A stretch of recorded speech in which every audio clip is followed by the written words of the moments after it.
এটি মাধবপুর, বাংলাদেশের এক শান্ত গ্রাম। কুয়াশার চাদরে মোড়া এই গ্রামে বাস করে এক সাহসী কিশোর, অরুণ। তার স্বপ্ন আকাশ ছোঁয়ার, কিন্তু বাস্তবতা যেন তাকে টেনে ধরে রাখে মাটিতে।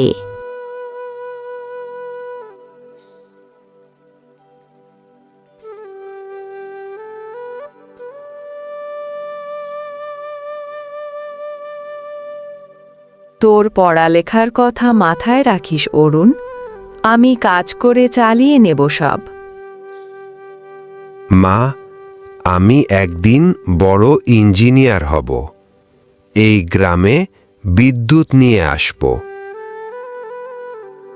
এই বলে অরুণ গ্রামের ইমরান স্যার যেখানে পড়াচ্ছিলেন সেখানে যায় আর মন দিয়ে স্যারের কথা শুনতে লাগে। শুধু বই নয়, তোমাদের মনে আছে জ্ঞানের শক্তি, যেটা দিয়ে তোমরা নিজের জীবন বদলাতে পারো।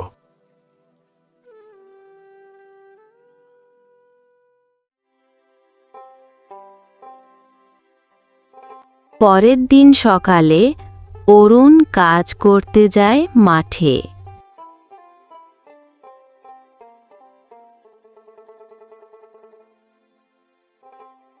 হে ভগবান, আমাকে আরও শক্তি দাও আর সৎ পথে নিয়ে চলো। আমি যেন একদিন এই গ্রামে আলো নিয়ে আসতে পারি। হঠাৎ অরুণ পা পিছলে পড়ে যায় আর বাড়ি চলে আসে।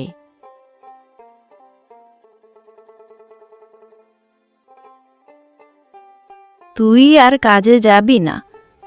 যদি কিছু হয়ে যায় তোর, তুই আমার একমাত্র ছেলে। মা, স্বপ্নের পথে কষ্ট থাকবেই, কিন্তু আমি থামব না।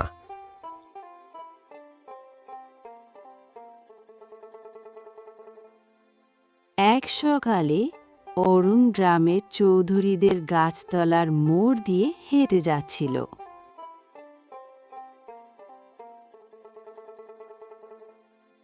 এই ছেলেটার চোখে আমি আগুন দেখি, চলো সবাই মিলে তাকে সাহায্য করি।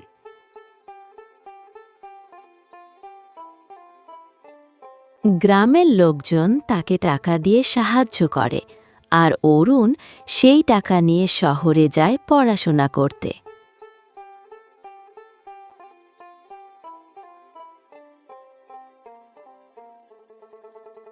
যা বাবা, ভগবান তোর মঙ্গল করুক। মা, আমি ফিরে আসব আলো নিয়ে, তোমার জন্য, গ্রামের জন্য।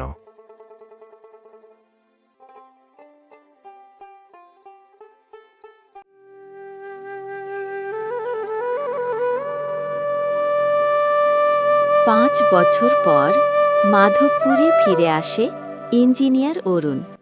সে শুধু সফল নয়, সে ফিরেছে গ্রামের অন্ধকার খোঁজাতে।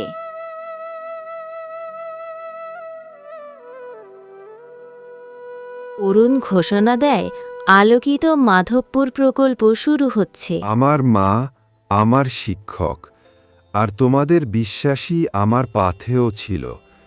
যদি তোমরা নিজের স্বপ্নে বিশ্বাস করো, তাহলে পাহাড়ও নত হবে তোমার সামনে।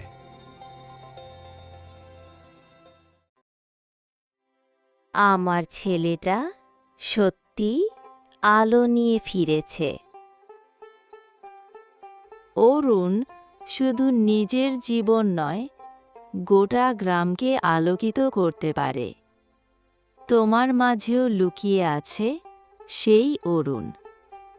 শুধু স্বপ্ন দেখো আর থেমো না।